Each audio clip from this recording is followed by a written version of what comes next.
So, hello everyone. Hello and welcome to yet another episode of W.A.G.E. Tonight, we're going to have a very wonderful show for everyone. I really hope you guys are going to enjoy it. We're going to have some special guests that's going to be sharing some very special information. And, after these messages, we shall return. So, thank you for joining on.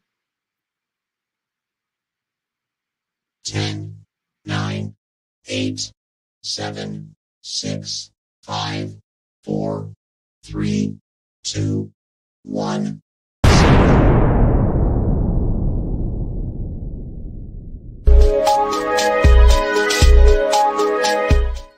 This and like this. Baby, you a heart stopper. Woke up in my city, yeah, I feel like Big Papa. I feel like Big Papa. Nah. You gotta go like this, and like this. Baby, you a heart stopper. Woke up in my city. Okay, so hello everyone, and it's time for us to get our show started off right. So tonight we're going to be talking about, as the flyer indicated, right, the infiltration of gangs within the city of Newark. No way out, and I put question marks there because is it the case that we honestly have no way out? Is this we're at the point that we cannot turn around? We don't know. So that's what this conversation is going to be about tonight.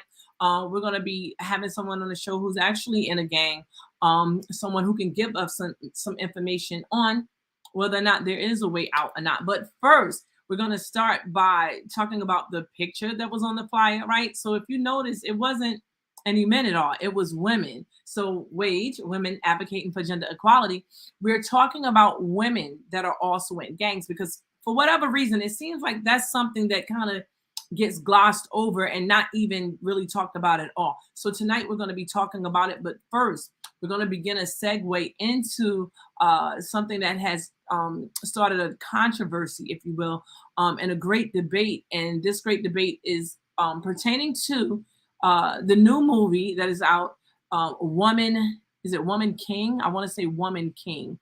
So we're going to be talking about that. We're going to talk about the history of that and how those women warriors, right, fit into today's society as it relates to the women warriors that are actually here in not just in Newark, but in urban cities around the nation that are actually involved in gangs. And we're going to try to, just examine what are the connectors there with all of that. So with that being said, you guys stay tuned and we're about to blast off.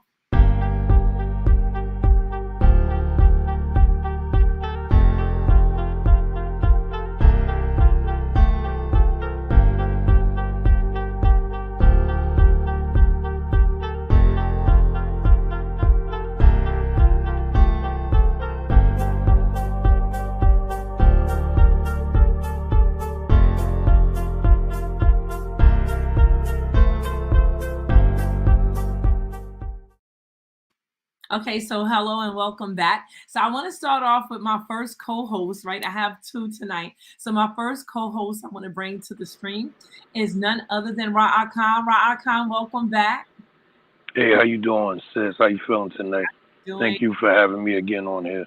Well, thank you for being here. Like, listen, your wealth of knowledge. I appreciate your time that you give to us, that you try to school our community on the things that we have not learned in school, things that we have not learned in our homes, and many times information that we have not learned absolutely anywhere. So what we're going to do is we're going to start off with this movie, right?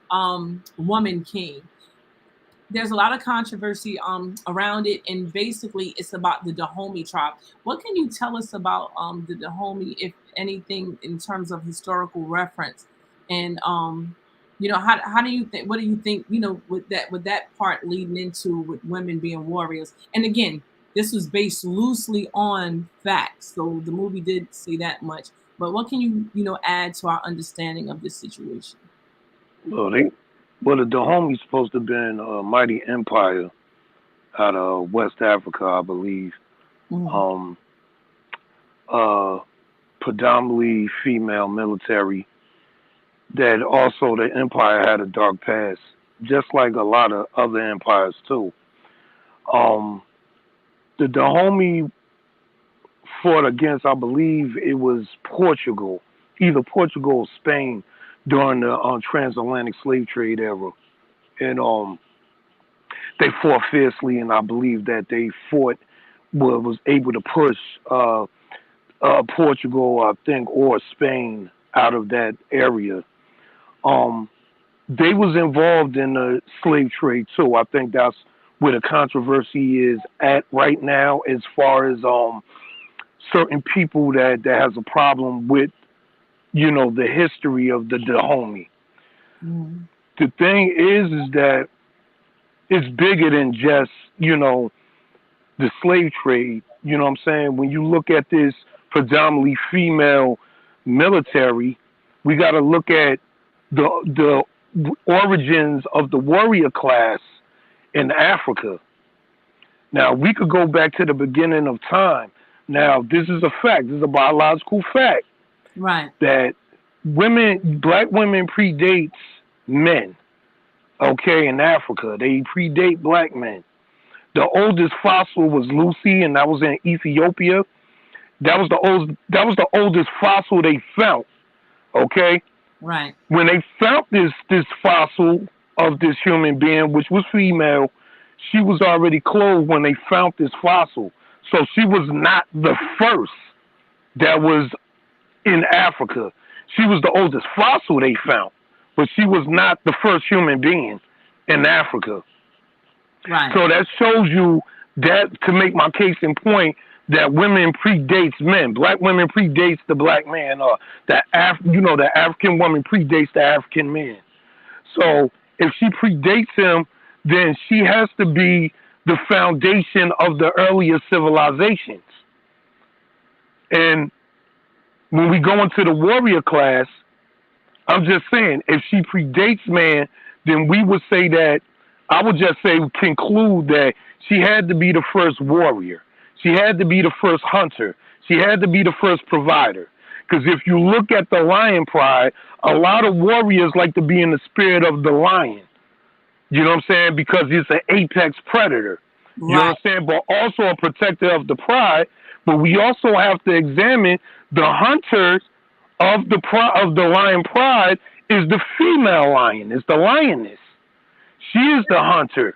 She's the one that provides the food. She's the one that goes out and hunt for the food. Right. So when you go back in the earlier times, if we're talking about the earliest, the foundation of earlier civilizations, and the African woman predates the African man, you understand, then we have to conclude that she had to be the first warrior. She had to be the first hunter. She had to be the first defender and provider. I'm just going off of linking biology, you know what I'm saying, with history as far as the foundation of the earlier civilizations in Africa. Right. So is that out of the norm to have a female military? No. You understand? Because we can look at, the warrior queens that was in Africa, like Queen Makeda, Queen Amanirenas, Queen Zinga, Queen Amina. These were warriors. That's right. That's right. These were fierce warriors. They wasn't just queens. They was out in the battlefield fighting too.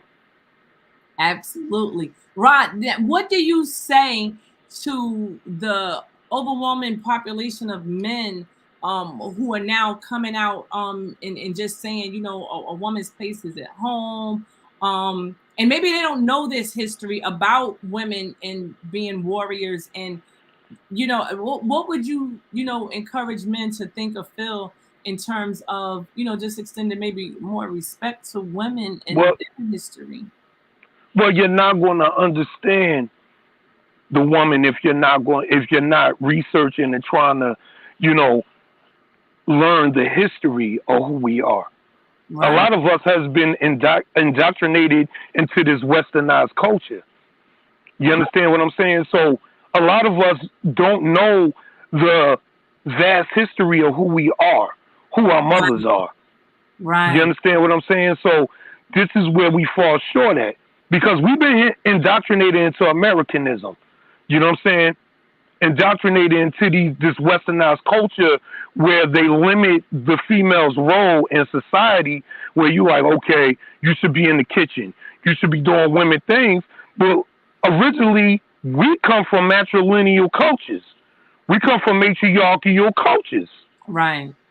Right. We don't. So the woman's role, she had a more dominant role in Africa, and when you go back to the earlier civilizations where we descend from.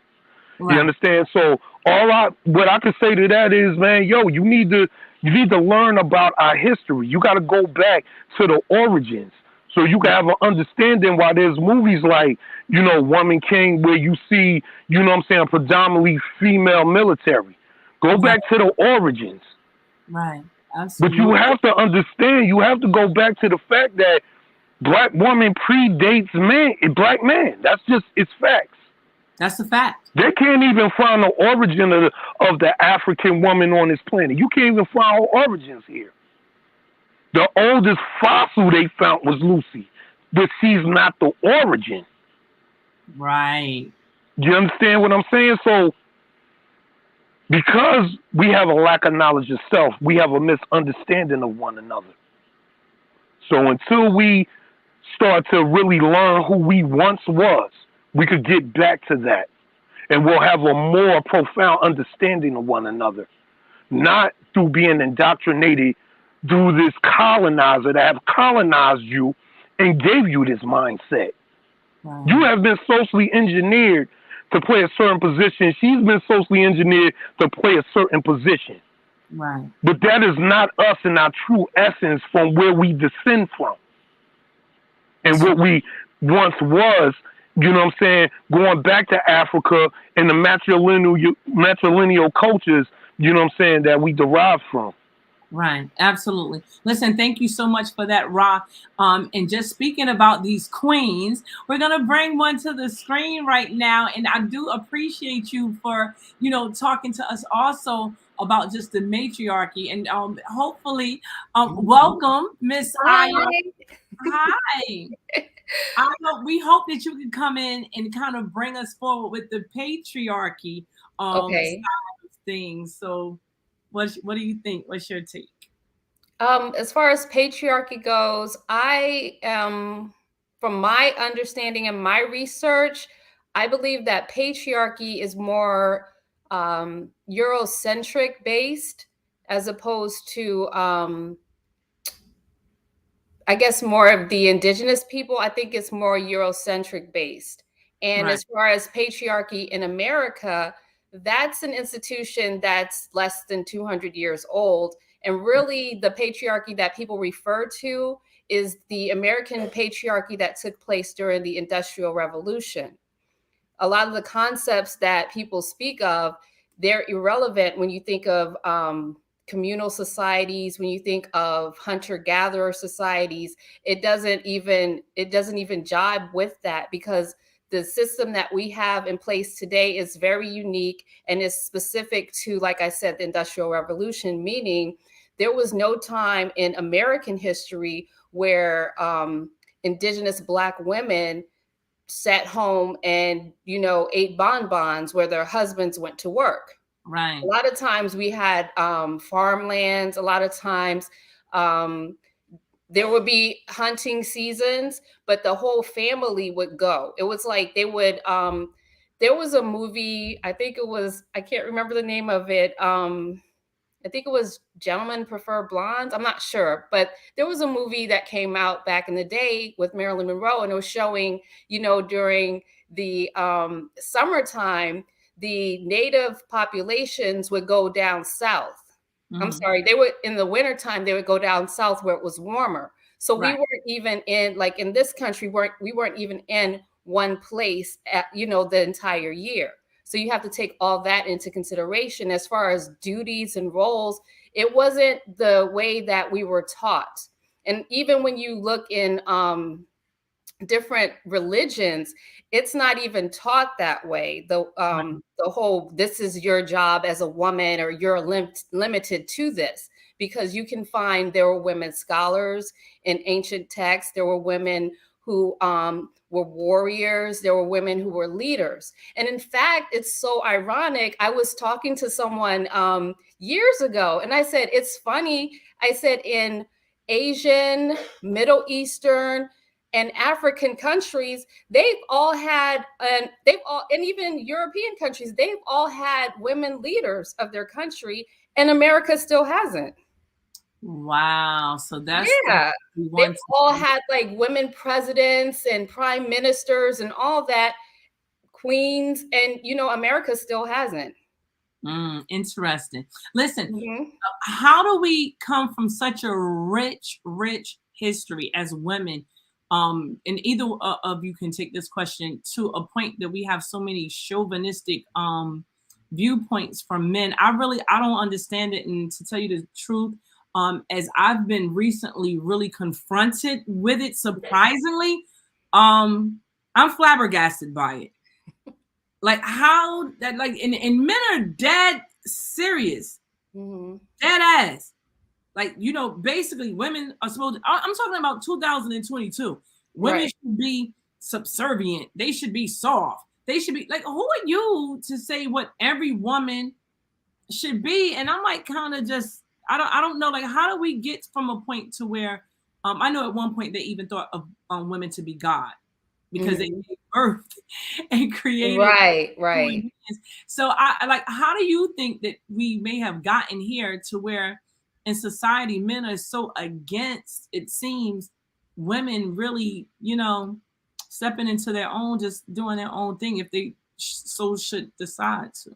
I think it's more of a thing. It's not even a societal thing. I think it's specific to the indigenous Black American population, because the whole goal is to keep us from coming together, being a family, doing what we're supposed to do and build. That's the whole thing. So if we get specific propaganda that's targeted to us and we buy into it, then we will destroy ourselves without anyone else having to lift a finger. So a lot of the stuff that you hear from guys, with what women are supposed to do or the limitations of women, blah, blah, blah, that is propaganda that I've seen pop up, I'd say, in the last 15 to 20 years. Right. Because before, you didn't hear like this really repressive type of, you didn't hear these types of discussions, maybe I want to say 30 years or even before that, when I Right. was really young. It Right. seems like it just came up recently. And the way I see it, it's like there's a shift in the population. We've had a shift in growth in this country, whereas like I want to say in the 90s, we may have had like 150 million people in this country, and now we're upwards of 300 million. Wow. That's due to births and mainly immigration. So Right. what's being done is we have a lot of different cultural perspectives that at one time in America, you had to become Americanized, but that's not the case anymore. A lot of times people are like not becoming Americanized. They're not learning English. They're not learning the ways of America. They're just keeping their same traditions and cultures and all that and coming here. And it's spilling over into America. So it's like, a lot of times what's happening is we're hearing propaganda that's targeted to us, but it's from so many different groups. And I'll give you an example. I had a conversation with Sheila earlier today, and I was saying, if we are indigenous to America, right? If this is our homeland, this is where we're from, and if we research back, we don't leave these shores, then all the history that we learned from other places, it doesn't apply to us. And if we're from here, right? So what's been happening is we were taught we were from every place but here. So we were taught that we should follow other people's religious perspectives. We should follow other people's cultural perspectives. We should learn other people's histories and how they live. But we never learned how America was 1,000 years ago. You see what I'm saying? Absolutely. We don't even know if the history that we learned about America is true. You see what I'm saying? So with that being said, and I'm just going by like my own family. In my family, I can go back 5 generations and I don't know of any instance of a woman not working. Even though, like my great grandmother, she was Wow. her and her husband had a farm, so she worked on the farm with her husband. You see what I'm saying? Right. My grandmother works, my mother worked. I don't know what people are talking about with the sitting home and your places in the kitchen and blah blah blah. So I don't know. I don't. It's like Very so much. I interesting. don't know. No, You no, no. know. It's interesting. I hear what you're saying, and that's true because again, you hear that rhetoric a lot about in the back in the day, before feminism, women didn't have a problem, they were happy and they betrayed. And a lot of these women are pick me's that are starting to, solve these arguments, and they're definitely not researchers. They definitely are just taking talking points that they probably seen on other Instagram videos, and they're not coming from a point of strength and research. So to that end, I want to go to Ra. Ra, what do you think, about what do you think about what was the original question? Oh my God. So much. I know. Yeah, it was a lot to unpack. You're basically asking about patriarchy in this country, and I'm saying that really doesn't have anything to do with us. Right, I'm saying right. as Indigenous Americans, patriarchy it's mainly a tool created by white Europeans. And it's not just oppressive to women, it's oppressive to men of color as well.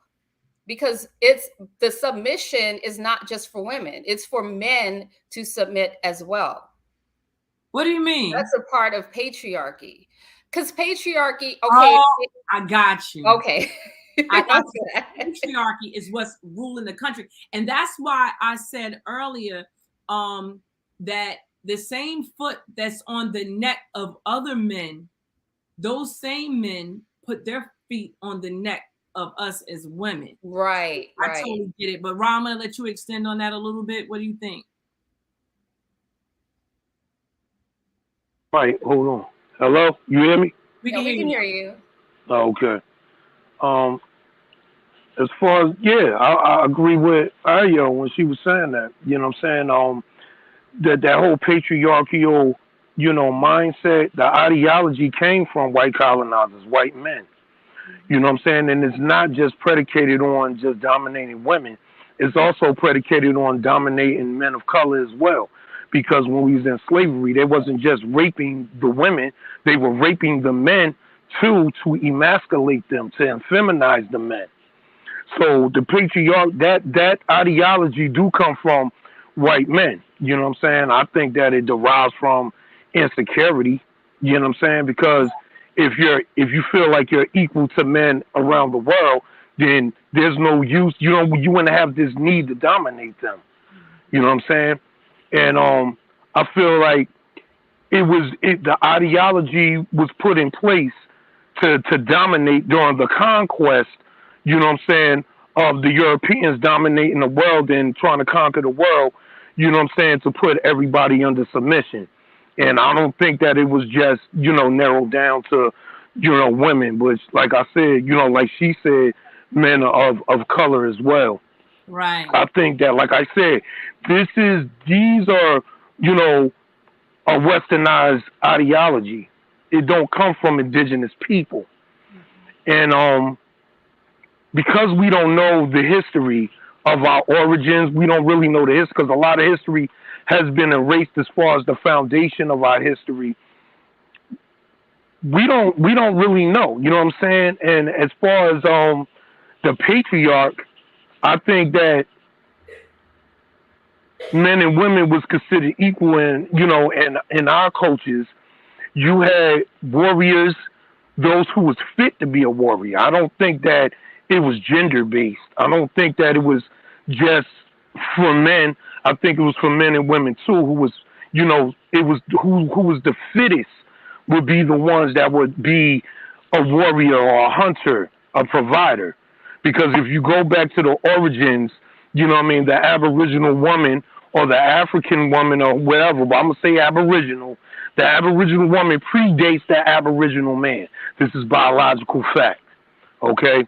So, with that being said, we have to look at if they was the first human on this planet, we're going to have to conclude that the earlier civilizations, when these civilizations was being constructed and established, that the first warriors were women, the first hunters were women, the first providers were women. So I'm gonna go with that, just based on if we're going to the origins of humanity, which was started off female. You know what I'm saying? So the patriarch, I think that it plays a position. You know what I'm saying? But do I think that it plays a position as far as, well, because I'm man, I'm supposed to be this, that, and the third? No. I think that who's ever fit to be a part of whatever we're doing. You understand? You know what I mean? Because there's women that are better. There's certain women that are better warriors than certain men. Every man is not a warrior. Not the way that they make it seem like that, because we're in a patriarchal culture. Right. There's some women that fight better than men. Nobody want to talk about this. You understand? So with this being said, who I want to fight next to me?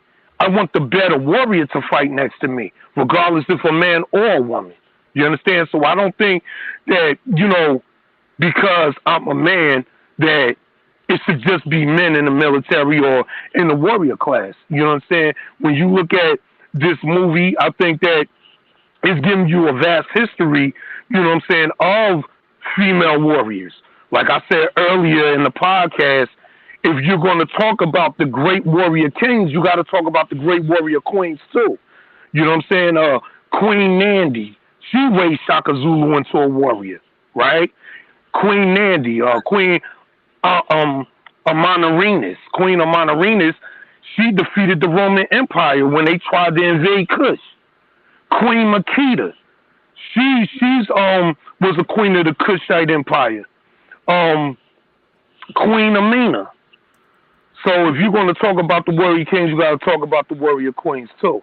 So that shows you through the history that there were great female warriors as well. So do I think, we have to look at who taught us and who indoctrinated us into what we consider the patriarch. Because it don't, you know what I'm saying? We have been indoctrinated into this white colonizer way of thinking, you know what I mean? Indoctrinated into his culture. Right. So our mindsets is just like that.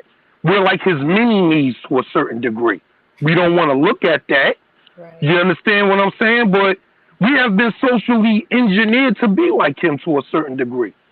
You understand? So with that being said, we're following his ideologies because we was never allowed, you know what I'm saying, to really learn who we once was. You know what I'm saying? We trying to put the pieces back together now with the, information that we have, you know what I'm saying, now. But it would, we have been indoctrinated into a westernized culture that has been socially constructed by the colonizer, by this white man. You understand what I'm saying? So with that being said, who's patriarch? You understand? Because, we was forced to be indoctrinated into his ideology. So this is not our patriarch. You know what I'm saying? We have adopted this patriarch through slavery and through, social engineering, being a part of this society.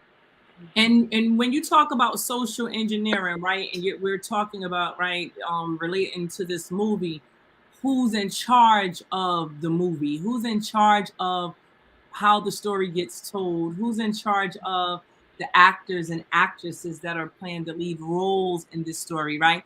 Even to the topic that we're discussing tonight with the gang sets. I'm going to go back to you, Rod, and then I'm going to come back for Ayo to add in. Do you think it's even possible for this patriarchy to be even responsible for some of the gang sets that we actually have in urban districts here in the United States? Yeah, I believe that, governmental patriarch, the governmental patriarchy has a lot to do with that. You know what I'm saying? Because back in the 80s and the early 90s, especially I could say Essex County didn't have no gangs. You know what I'm saying? At one time, we didn't have those gangs. You know what I mean? Just, almost 25, 26 years later to have, what I'm saying, just gangs all around Essex County now. You know what I'm saying?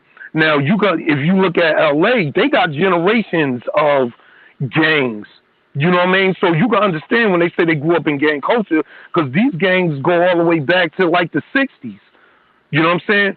But here, like I said, when I was growing up, we didn't have a gang problem. You had blocks, you know what I'm saying, regular stuff. You know what I mean? You might have certain blocks beefing with each other. It might have been over hustling money. It might have been over, you know what I mean, little problems that you have with the street politics. But we never had organized gangs in Essex County when I was growing up.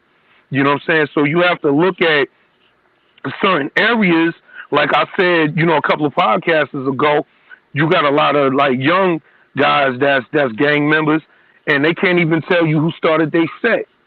You know what I'm saying? If you can't tell me you started your set, that means that you really don't really have a vast history of the gang that you banging for. You don't know the origins. You know what I mean? So is there by chance that you're, you know what I mean, they telling you've been, you know, warring with this other rival gang for a lot of years, and y'all don't even know how the beef started. You understand what I'm saying? So what I'm saying is, if you can't find the origin, you don't know who started your set. So if you don't know who started your set, you know what I mean? You don't. Like I said, it's just it creates that question. You understand? Was there government operatives that started some of these sets in some of these neighborhoods? Because, like I said, a lot of these kids don't know who started these sets. So there could be a conspiracy going on. But I believe that, you know, it's not just in Essex County. All around Jersey now has gang issues. They got gangs all around Jersey, in North Jersey, Central Jersey, and South Jersey now. Mm-hmm. You know what I'm saying? So my thing is, who injected these gangs in these areas? That's a great point. You understand? Because now you inject gangs in these areas. Now you have a crime element. You have a permanent crime element. You got this 3-strike law. You understand? So now you got a crime element where now you can keep feeding the prison industrial complex. There's no opportunity. You don't have industry or opportunity in these areas to try to counter the gang problem, because a lot of this is deriving from poverty and no opportunity. You understand what I'm saying? So this is what's creating these crime elements, because there's a lot of economic deprivation in these areas. So if you want to create a crime element so you could keep funneling, you know what I'm saying, a lot of these kids and a lot of these guys that's in these gangs in the prison industrial complex, what you'll do, you'll get some government operatives to go in these areas, start these sets. A lot of these kids don't really know, you understand? Because like I said, you know what I mean? They're injecting, you know, government operatives in these areas to start these sets. You know what I'm saying? These kids end up getting recruited. They end up warring with another rival gang. They don't got time to really do the history. You understand what I'm saying? But like I said, when, you know, you put the right people in place to be leaders and shot callers, you know what I'm saying? They can manipulate them because they're naive and they're young. You know what I'm saying? So you're not going to do the history, or you're not going to even ask, like, yo, who started this set? You understand? Some of these kids probably don't even got the nerve to even ask the leader. You know what I'm saying? The leader's, his guess is probably just as, you know, good as yours when it comes to it. But what I'm saying is that when you don't know the origin, then you don't know who started your set. You understand? Like I said, there could definitely be, you know, a government influence or government operatives that started these sets in these areas, because there's a lot of economic deprivation. So and poverty is going to, listen, I'm going to just pause you right there, because you said that, and I definitely agree with you. You're absolutely right. And so we see this pattern of the same people, again, that's making the problem, or the same people that's offering up the cure. So we see that when the guns came into our community, right, we saw what happened. And then, you know, it was to buy back the gun system. It's like, wait, how did they get it? And then we saw the gangs come into the community, and it's like, wait a minute. And even if you look before that, it was like when the drugs entered the community, and it's like, wait a minute, well, who put the drugs here? So just say no to drugs. Yeah, I can name it to people who I personally know right now that I converse with on a regular basis, who were a part of places like Scudder Homes, and they knew when that project was clean. There was no urine in the halls. Yeah, Scudder. Yes. Yeah. And the police, and they tell me stories about how the police had no reason to get in until the drugs came, and once the drugs got put into the community, Yeah, that was the late '60s. Yeah. then they had a reason to come in and do whatever they wanted to do. So again, we see this pattern of behavior, right? And then you have a young. Oh, I want to two things. Something, and I'm going to go to Ayo. Something else you said, Rob, about okay. So now that we have this problem, right? The same people who create the problem, you create a cure. So now you also simultaneously create a funneling of the funds that come from government into the community. That's right. Somehow just never gets to help the people who need right. That need the help. Yeah. It's like, so you're in charge of the problem, creating the problem. You're in charge of giving the money for the problem, allotting the money, the distribution of the money or the funds. And it's like, yo, when does this end? It's like a round circle of just continuing, dismay throughout history. And it is, I don't see it changing. And it's 2022.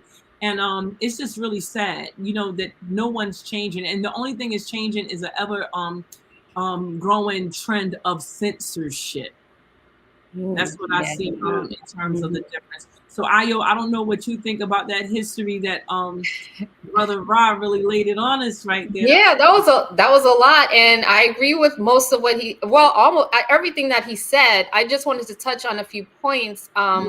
One thing was when he was talking about the origin of the gangs. I know someone who works in reentry, and she was talking to a gang member, and he was saying that the Black Panthers started the gangs, his set and all this other kind of stuff. And she's like, that's not true. And she showed him a documentary of, She showed him a documentary showing that that's not the case.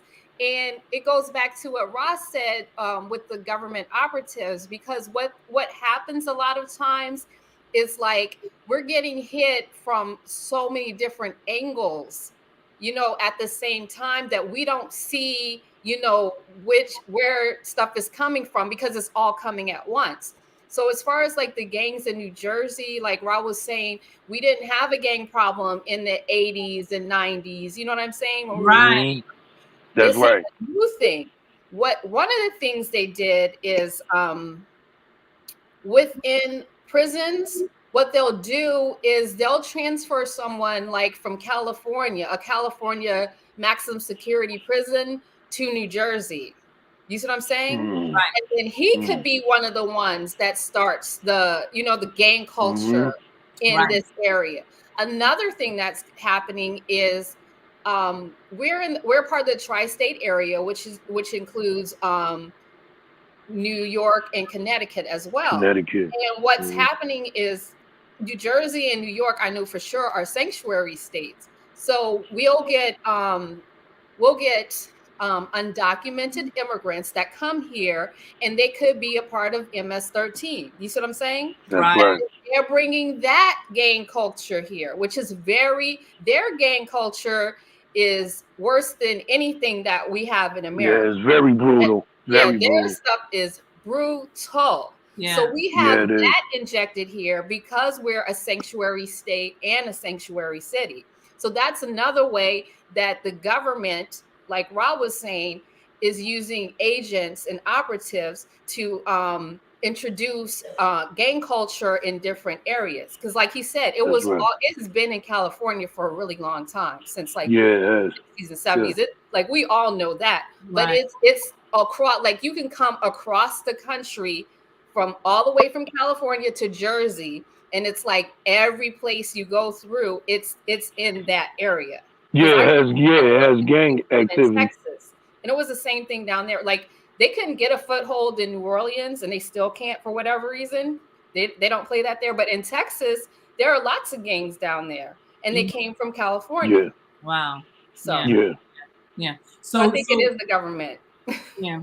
So and I mean, there's so many documented reasons why you can infer that, right? So it's not like we're just reaching out blue sky saying, "Oh, maybe it's the government." No, I mean, we look, we saw Martin Luther King, for example, perfect example. We saw him get shot, right? Yeah. And we saw the guy that was supposedly the one who did it, but then years later we learned that he was smothered by a pillow. That's right. And this That's was right. right. We can take the new Jim Crow. We can look at that and see the documentation of how those drugs were literally put in our communities. In our community, that's right. Documented information, but God forbid we want to have just a regular conversation about this documented information. You get censored, you get banned, this and that, and Yeah, you can't speak on it. Yeah. and I think that the conversations have to take place because without that, you're just feeding into what I would deem as genocide. You're going into that because okay, so we know some cures that we can do that are not being done, right? But the dissension, right, between young people, the hate, the lack of economic resources, right? All of these things feed into a very uncivilized society. And instead of using the money that's supposed to be funneled down for that purpose, it doesn't happen. And then everybody is unsafe. Because although we love each other, and they can't say, "Oh, well, why are they killing each other?" Let me tell you something. If we were stranded on an island, us three together, at some point, at some day and some time, we would start to be so hungry that we would look at each other as food. And survival instinct could kick in. That's a fact. So it's the same that's right. to a lesser degree in these urban communities when these types of things take place, I think. And so just getting back to the topic of this evening, Shabani texted me she wasn't able to be here. She tried to be here. She had an emergency that happened. But basically, I do want to just touch and let you guys also give me your take on it. Tonight's show is I want to get the exact wording. No way out, right? With question marks. Because aside from what has happened to us, aside from what is continuing to happen to us, what is the resolution? What is a potential remedy, right? What is the way out in this particular case? And is there a way out? So I'm going to start with Ayo, then I'll go to Ra, and I'll come back and I'll add some commentary. Do you think that it's a way out, Ayo, for especially our young people in general? But we want to have a small focus also on the women because no one talks about the women in gangs. Like, what are your ideas about that? Okay, I'm gonna go macro to micro with this. Yes. First off, we're in a good time, 2022, because one thing that we have now that we never had before was not just the information, but easy access to information. A lot of things that we did in the past was 100% based on ignorance because we did not know. But now we're in a place that if you want to know about something, if you wanted to learn about something, you can do it, and you can do it relatively easy. Right. And I'll give you an example, a quick example. Like I said, I'm Generation X. So when I was growing up, if you wanted to do research, we used to have this thing called the encyclopedia that, your parents may have bought for you, and you had it, in your room or in your library or on your bookshelf or something like that. Or what we used to do for research is go to the library, and we would sit in the stacks, which is the books. We would sit in the books and read the books and do research. But in 2022, you don't have to do that. You can just have a thought pop into your head, and you can type it into a search engine, and you'll get thousands of results to get the answer that you're looking for. So the first thing I think we should do is we need to re-educate ourselves. We need to come to terms with the fact that a lot of the things that we've been taught were inaccurate and incorrect and flat out lies. And that was to steer us in a way that would lead us to destruction. So once we come to terms with the fact that we've been lied to about almost everything, we have to take it upon ourselves to start re-educating ourselves. Be open to, and this is for all generations, be open to the fact that what you learned in school or from your religious teacher or whatever may not have been the truth. That's the first thing. Just we have to come to terms with that first. Then we have to start re-educating ourselves. And like I said, it's very easy to do. It's really like you could have a thought pop into your head, like, what is the earth actually shaped like? What is the world shaped like? You know what I mean? Just anything. Yeah. Absolutely. How do I, build a house? Like you could literally, somebody will have a video on YouTube or something to show you how to build a That's house. right. And that's another thing. Yep. We need to get back to the basics. Like we're in a place now where a lot of people have checked out and they're living off grid, where it's like they're getting back to the basics. Like, how can I provide food for myself? How can I provide clothing and shelter for myself? How That's can I right. make sure that in the different seasons I'm warm when it's cold outside, or I'm cool when it's very hot outside, or I have protection from the rain and the snow and the ice, And just to answer Mhm. right there, I just need to plug in right there. Okay, no problem. Not even just protection from food, not even just protection from the elements, because those two things are huge and those are things that we're battling with right now. But in line with gangs again, that's Right. part of the reason why they join gangs, for protection, for Yes. family. And again, historically, our family structure has been getting attacked ever since slavery. For punitive measures, we're going to sell your son, or we're Right. going to sell your daughter, and that has never happened. Even if you look at the DIFUS situation right now, and even with Shivani went to visit her kids today. Like, why is this woman visiting her kids for only 1 hour once a week? You understand? And they don't care. It's in That's a whole other city. They don't care. They don't make provisions for how she gets there. It's a lack of empathy, right? And then we have these systems. And again, why are they not working for us? Why are we in the urban community, it's seemingly just more broken than ever? Now, bro, I don't know if you want to jump in on some of this at all. As far as, like Sister Ayo was saying, we have to learn how to live outside of just living in this urban way of living. You know what I'm saying? I was thinking about that too. We don't know how to live off the grid. I think that if we was able to live off the grid, maybe we could be able to learn who we once was, get in tune with, how to sustain ourselves, know how to cultivate the land, know how to build. You understand what I'm saying?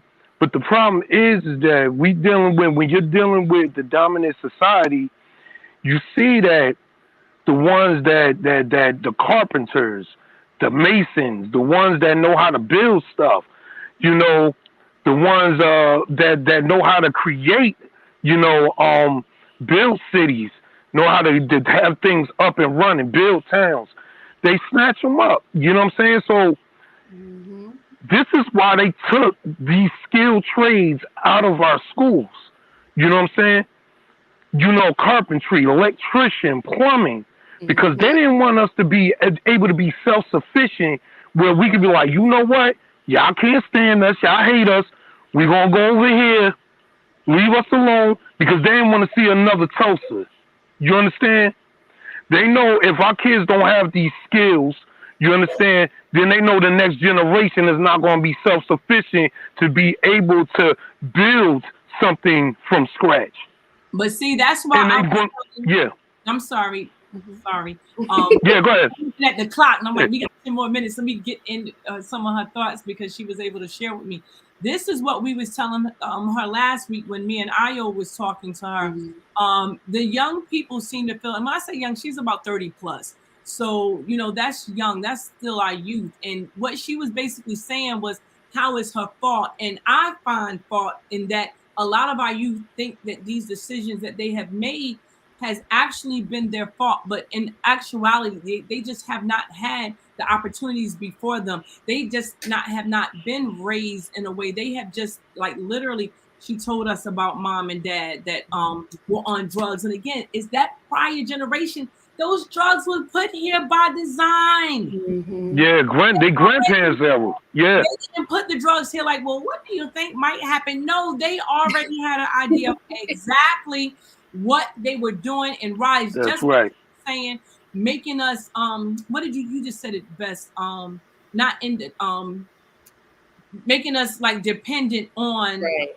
whatever. Yeah, making us dependent. Yeah. So they create the problem again, Mhm. and they have the cure. So the cure is when you don't have any of those skills, you haven't hit Right. oh, when we got Exactly. the for you, because we might not have time to make sure that you get what you need to get. But I think I even heard one of our community advocates say recently, Jamal Fox, he compared the money that's spent educating a child in comparison to the money that's spent educating housing an inmate. Right. There's a stark difference. There's a stark difference. So with that being said, I want to go to some of the comments, guys, and I do want to say this before I leave.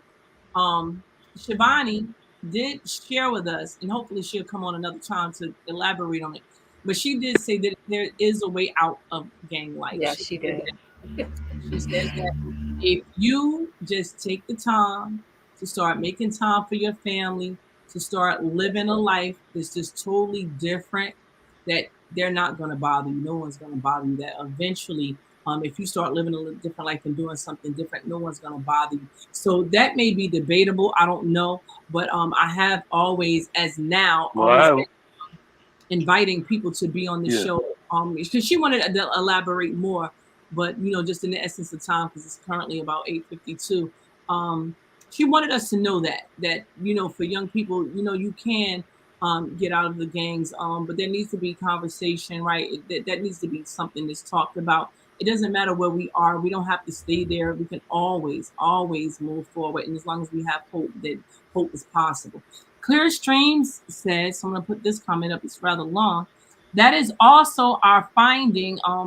I think this is early in the show, but the man, as to once he was, as a man, was introduced, is still the most dominant. Okay, we're not in competition here.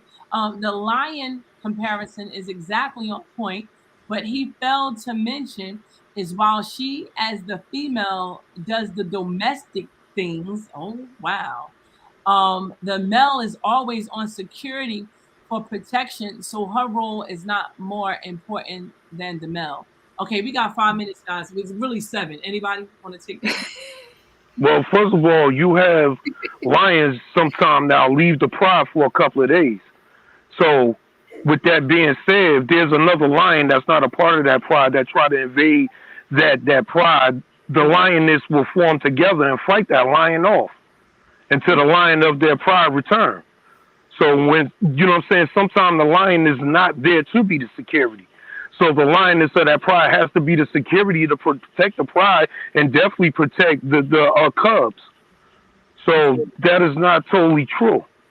If you look and see times when the lion leaves the pride for a couple of days, and there's another lion, a rogue lion that comes along trying to, invade that pride, the lioness, which is the female lions, fight together to fight off that lion.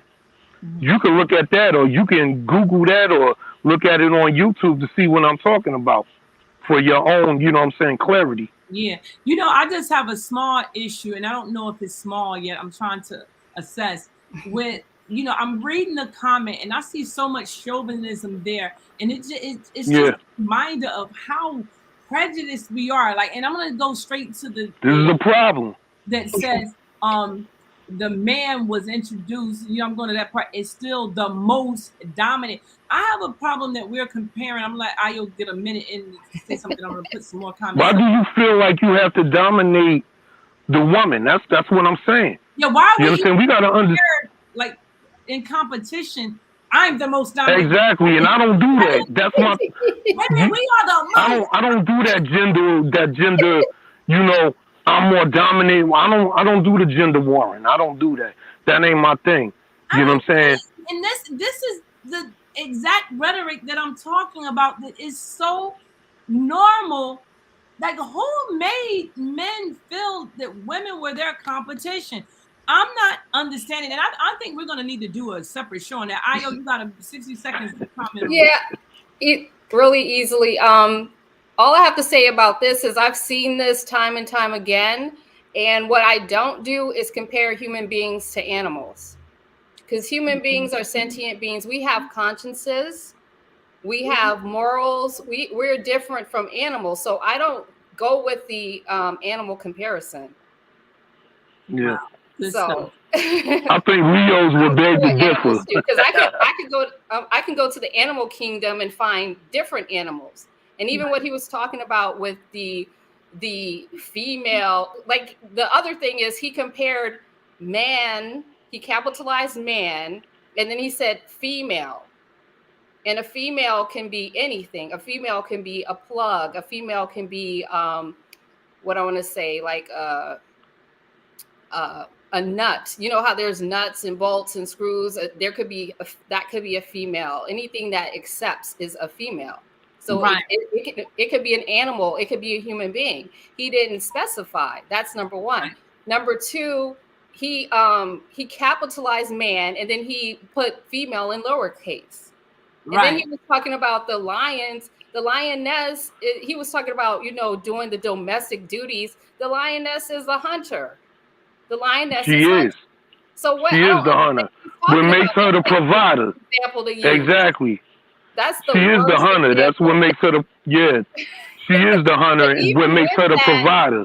But he has another question. He has no problem, guys. So his next question is: equality equals what you put in. So if men, capitalize that word again, are the builders and leaders, that without a doubt make them the lead, backbone, and protection, all rolled up into one. Until women do what men do and at least build structures and nations like our Nubian male, wow, this guy, we can't be on an equal playing field. Women have a role to play and do their contributions, and stop thinking fighting your, quote, all caps, only protection. This is deep. I could go on for another hour with this one. Against the oppressors is a good idea, especially in front of them. They love us at each other wasting time. Okay, the end is a little unclear, but I want to hear. And again, guys, y'all got to keep it short. We just gonna have to go a little bit over a little bit, because I just want to say, when that part, this all caps and only protection.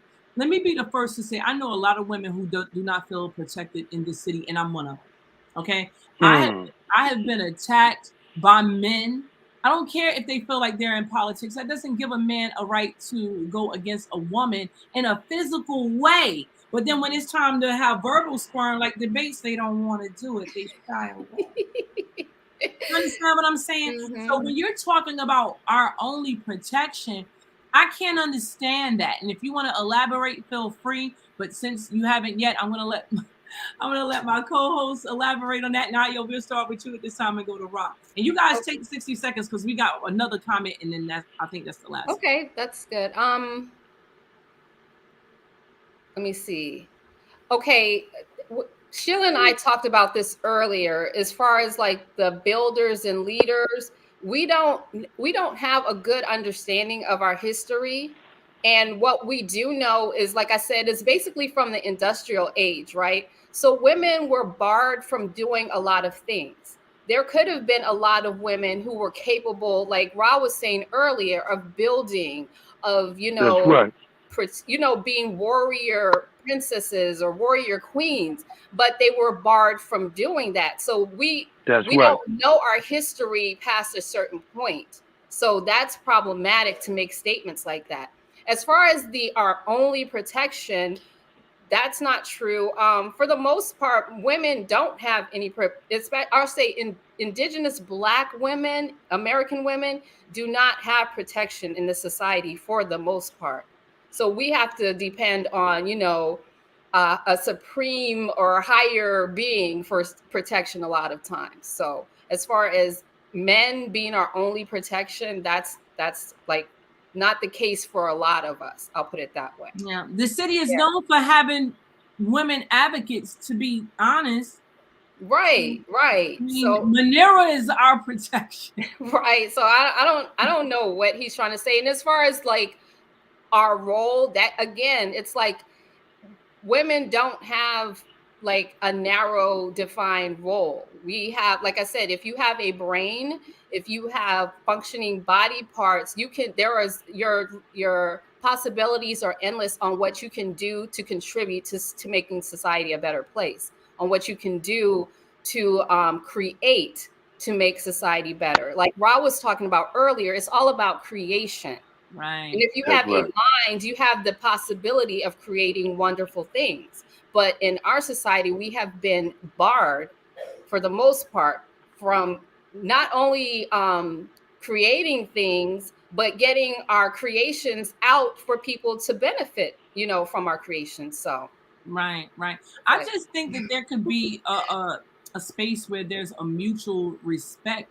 Like, why is it so offensive that women, and this is not all women, just like it's It's not all counterproductive. right, Yes. right, yeah, like right. why Yes. why does it come down to a battle? You know, like some women want to be in politics, for example. Some women want to play basketball. That's not all women, right? And some men love basketball, but some men can't stand sports in that way. So I just don't know. I don't understand the stereotyping. I don't understand the combativeness, if you will. Like it just doesn't make sense to me. So yeah, I'm gonna go to this next question because it's similar. And Rob, I'm gonna let you talk to this. Tar says they have been waging war on the black mother and child for centuries. It's all about her and her offspring. We were the rightful owner over the land and resources all over planet Earth. Can you talk to that, Rob? Yeah, you know that is the origin, because you can't. They say you can only can't claim nationality through your mother. You understand? So if they end up oppressing her, they oppress the children. They oppress the seed.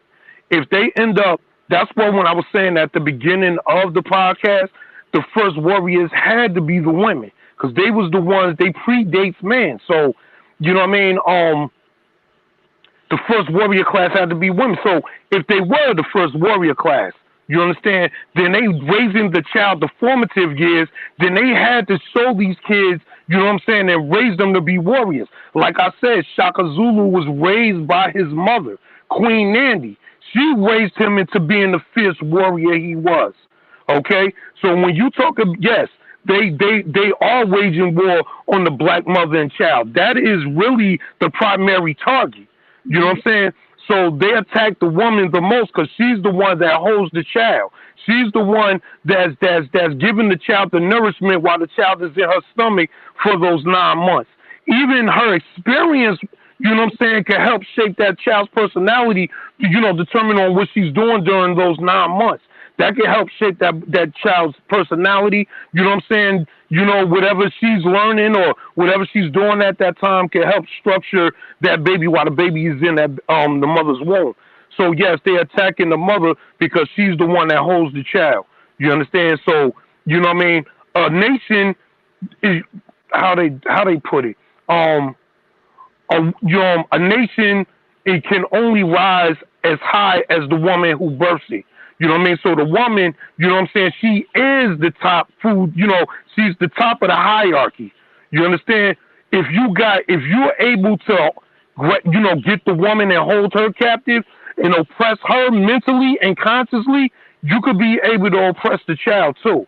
You understand? So if you can awake the mothers, this is why I say it's very essential to have a sisterhood amongst black women and Aboriginal women. It is very essential because that unity, the kids will able to see that during the formative years, you know what I'm saying? And then they could continue that philosophy of unity and love. You understand? So this is why they spend a lot of money, not to keep the man separated from the woman, the black man and the black woman separated, but they also, mostly their main focus is keeping black women at odds with each other. You understand? Because they know that the sisterhood is the key element to our unity and liberation. You understand? Y'all have a sisterhood, y'all come together and form a sisterhood that's going to be able for us to start looking at that and being the base of our unity. But it's not going to happen long as sisters are at odds with each other.